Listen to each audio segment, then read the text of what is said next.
A big round of footy as the Dogs respond. A Docker dilemma. We unpack why the Cats are flying, plus all the drama from the SCG as Lloydie has his say on the Essendon Edge. This is Access All Areas thanks to Crypto.com.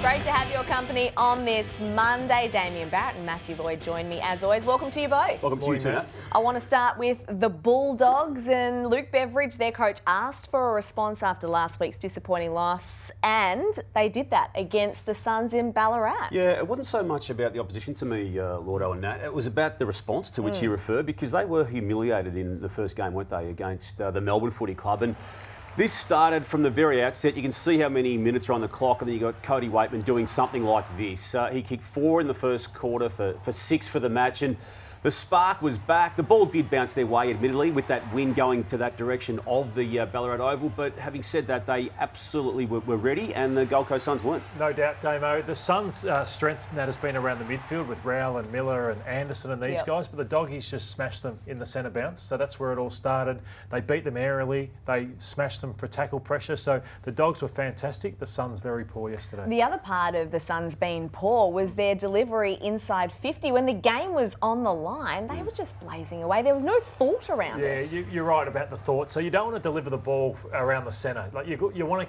kick the last ball from about 60, 70 out, and they're launching them from the centre of the ground. And that's what Liam Jones, even Buku Kamas yesterday, they love that. So you're right, no thought whatsoever. And they took massive steps backwards. So the big test is, can they win away from home? Can they be different under Harvey? I've got doubts about that, Lord. I mean, I know that Jared Witts not being available yesterday was a problem for them, and Ned Moyle was a replacement, and that's not going to be the ideal world scenario for them. But they're used to the ball, and look, we praise Touk Miller and others in that midfield so regularly, but I think he coughed it up a lot yesterday. He only went at just over 50% efficiency, and there's some problems there. Yeah.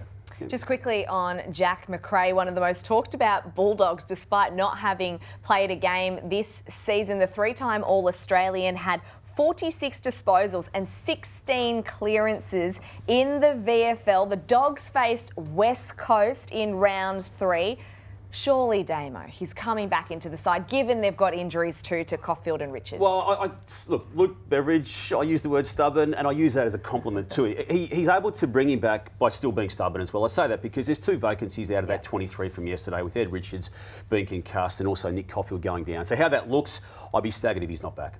To the MCG on Sunday afternoon, and Port Adelaide champion Travis Boak and coach Ken Hinkley both celebrated a milestone in style with a win over the Tigers. And Lloydie, Travis Boak, game 350, the first Port player to reach that milestone. What's the legacy that he leaves at this football club? Yeah, it's a good question you ask. I call him a culture changer. So not many come through a football club and helps and improves your culture, but Travis Boak has done that. He's been very loyal to Port Adelaide, and I know some player. He goes overseas every off-season, and he goes to America, and he looks at ways he can improve his body, his training, his power, his speed.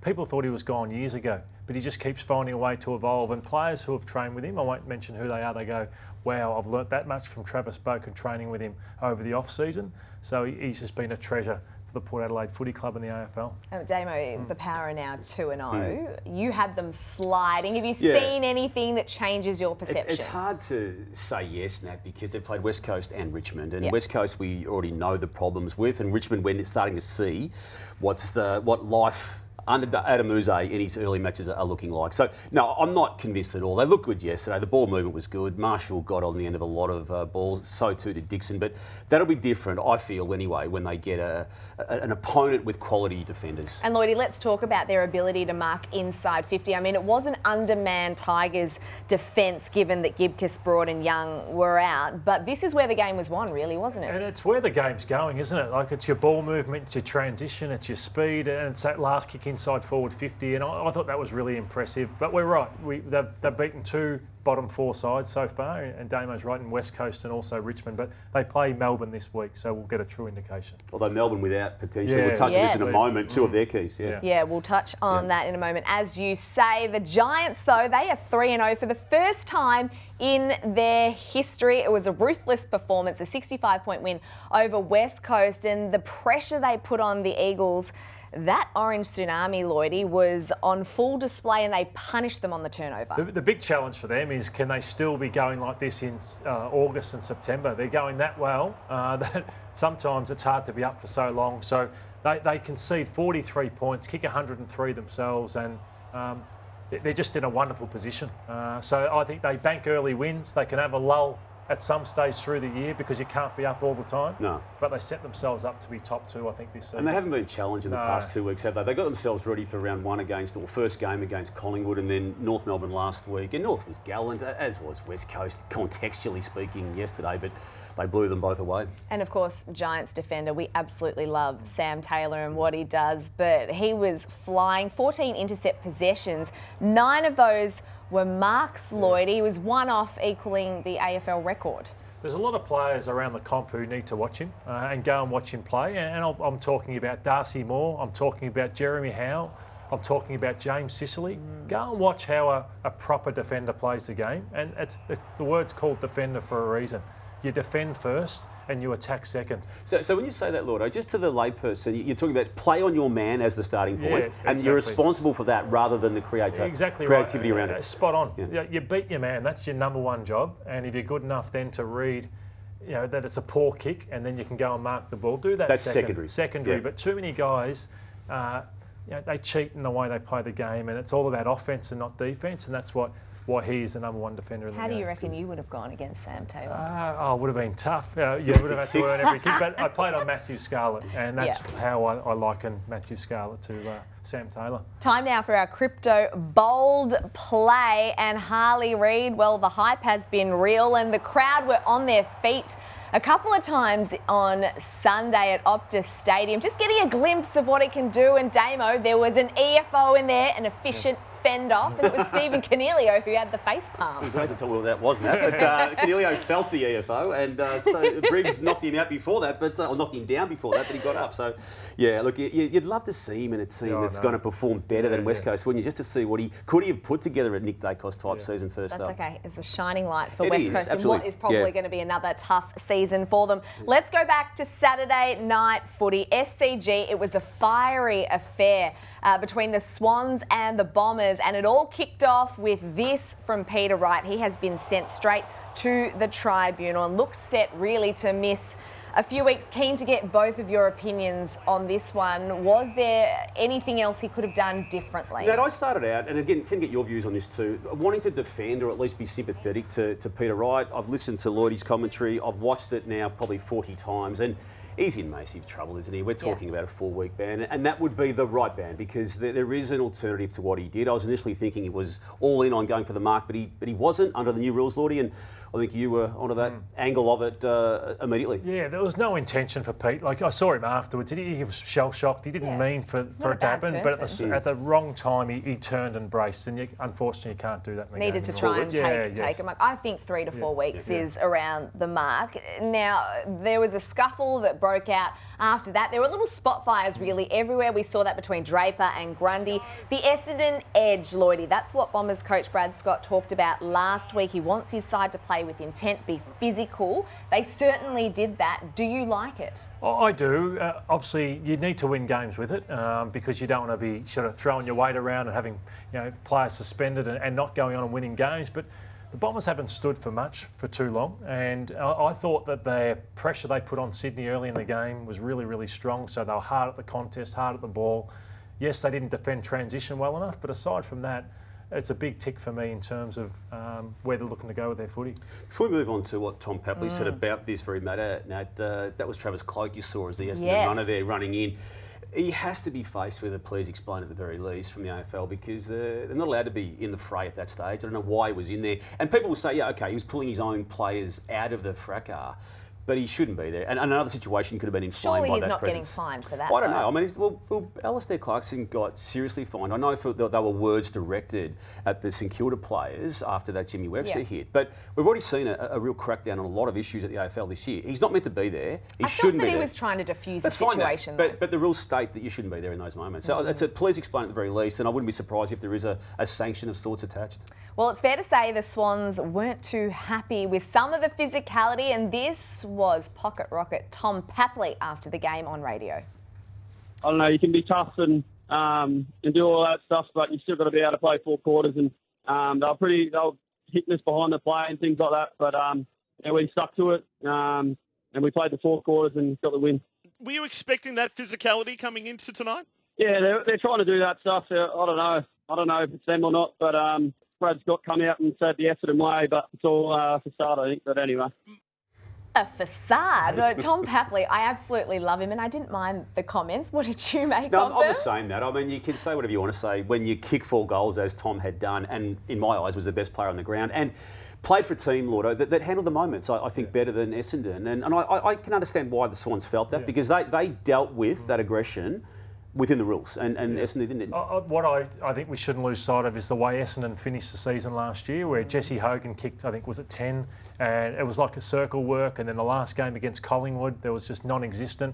So they finished in a really embarrassing way. So I like this, as I said, and if they can start winning games with it, well, they win a lot of respect. What are you most concerned about right now with the Bombers? Is it their defensive side of the game? Yeah, I think when the opposition does have the ball, it's that inability. So we've got some numbers here in Brad Scott's 25 games as coach of the Bombers that they're ranked bottom 4 for stopping transition. So inside 50s, they're ranked 16th this year. Scores per entry from the opposition, they're ranked 18th, and then they're conceding 107 points against. It's only two games.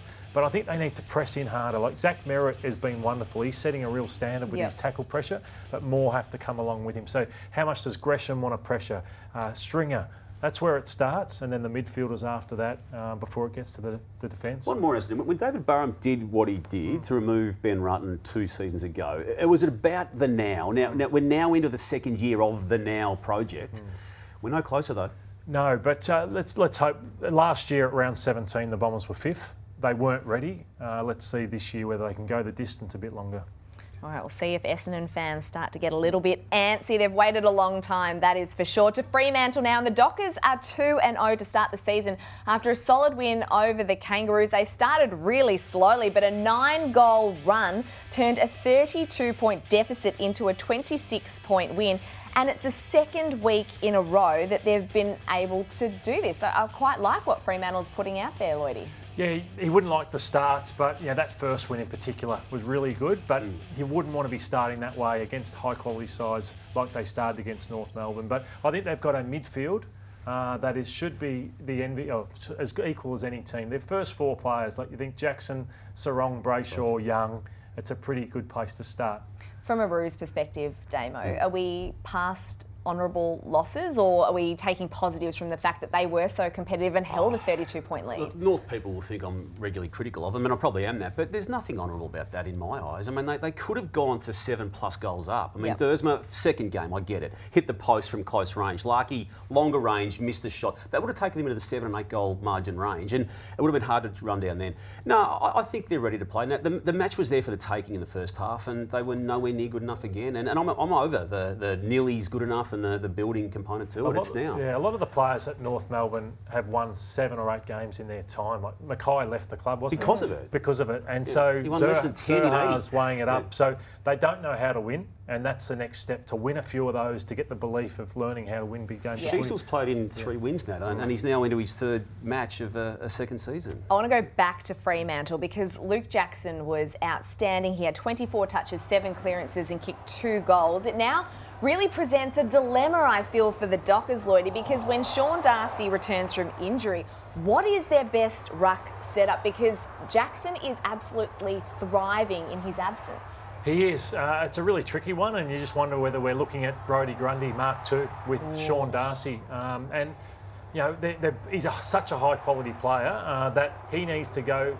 and be the number 1 ruckman somewhere, Sean Darcy. Just on that though, Laura, from my memory, Dockers recontracted Darcy after the recruitment of Jackson. So why would they question themselves 6 months later? Sometimes it takes you, and this is, the midfielder, how young they are coming up, with Darcy included. So, why the question you asked, Damo? I think they wouldn't have thought Darcy was going to be injured. Sometimes it takes an injury, Jackson, to come in, be the number 1 ruckman and see how much he thrives being the number 1 ruckman. Like, he's not a forward, he's not a natural forward.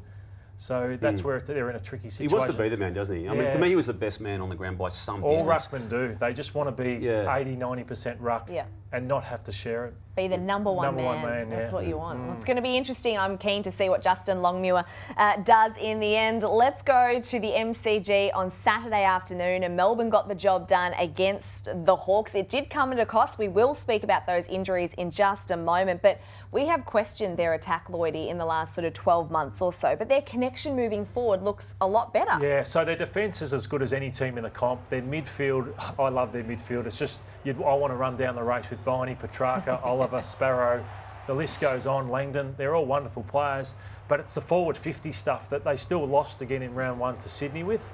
Now they've beaten two sides, the Dogs and Hawks, that they should beat, but this is what I've loved. Just seeing some easy ways to score is the difference at Melbourne. Like Chandler's been really impressive. Ben Brown wasn't great, but he improves their structure. Pickett back makes a massive difference. He did. I mean, Ben Brown didn't score a goal in the weekend, but he kicked two the previous week in his return game, and he's not the biggest name at that club, but he just offers the structure, doesn't he, that they haven't had. Yeah, and that's the key to them, just their entry work. So speaking of their backline, though, the win was soured by the loss of Stephen May. He's got broken ribs, absolutely looked just horrible, that incident really at the MCG, and he was in a lot of pain. Went to hospital, so he's going to miss some time.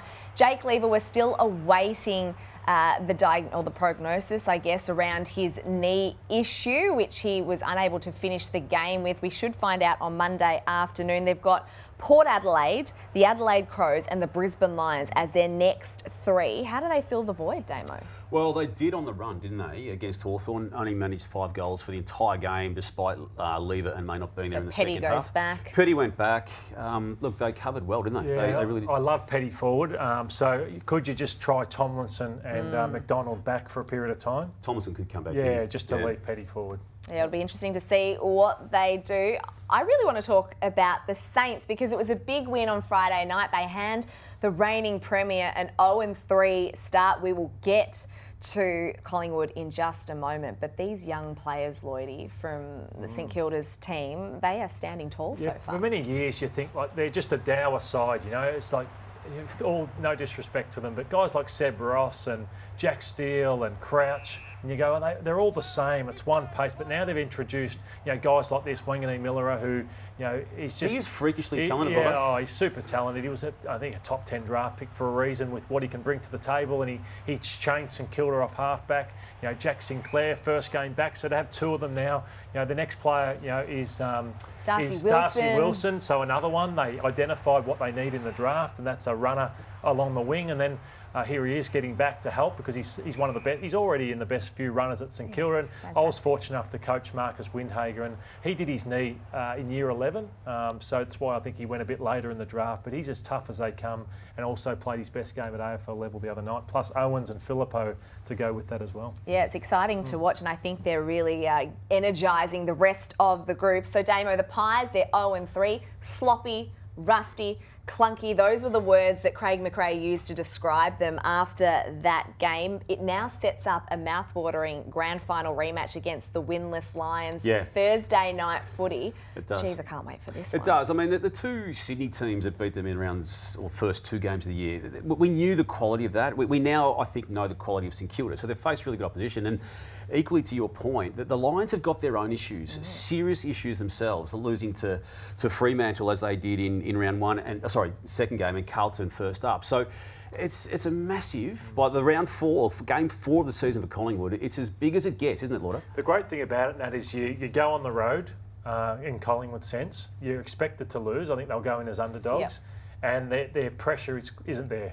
So I think they can just take it to Brisbane. If you don't, you lose the game because Brisbane, we know how they move the footy. So it's a real good challenge for McRae to go like a bit of a Rocky Balboa move here and just say backs to the wall and just, let's give it to McCreery and all these guys. Bobby Hill, your pressure hasn't been there. We have to take it on the road and let's have a heroic victory to try and get our season back against on track. them, but kind of galvanise. But Brisbane are in the same boat, they are. It's a big game. Get the popcorn out, I reckoned. The Cats are 2 from 2 to start in 2024. Let's not talk about Damo's prediction. We'll get to that. Not a surprise to me, Nat. Let's see how they are in about a fortnight's time, you and your Kool-Aid. But on Friday night, their connection going inside 50, Lloydie, was as good as ever. Yeah, everyone talked about Tom Stewart, and it was one of the great games of footy. But down the other end, Adelaide just hacked the ball inside forward 50 to Tom Stewart. But down the other end, their ability to never blaze away. We showed the Gold Coast Suns earlier, just bombing the ball inside 50.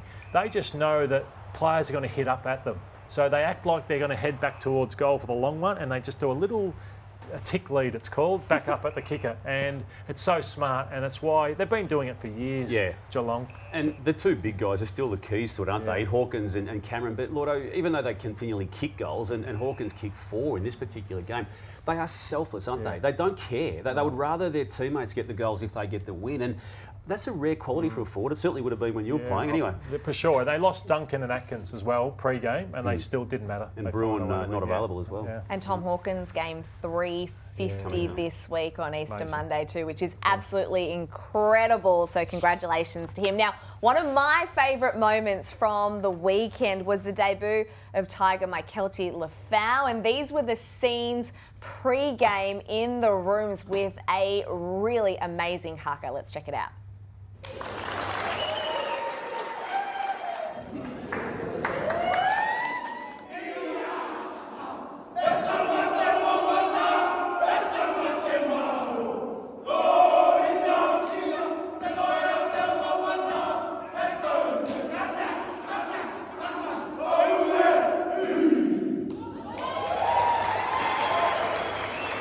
What a great story he is too, Damo. He's 25 years of age, he's been toiling away in the VFL. He was with the Melbourne Storm playing rugby. I know, a completely different code. And you now love these stories, don't you? I do, and he gets his opportunity as a pre-season supplemental rookie signing as well just a month ago. It's been an insane rise, and he was pretty decent, I reckon. It's got to be a tough year, though, isn't it, I think, for the Tigers. But it's fantastic that he can get an opportunity early in this season under Adam Uzo. Now, I don't really want to show this tipping leaderboard thanks to Crypto.com because I don't know how, Damo, you were the worst tipper I've ever known. And so what are you two doing? What are we doing, Lloydie? Well, this we is need pathetic. to come together and just try and get I Damo's think tips so. first and try and work out how we can Embrace the cats.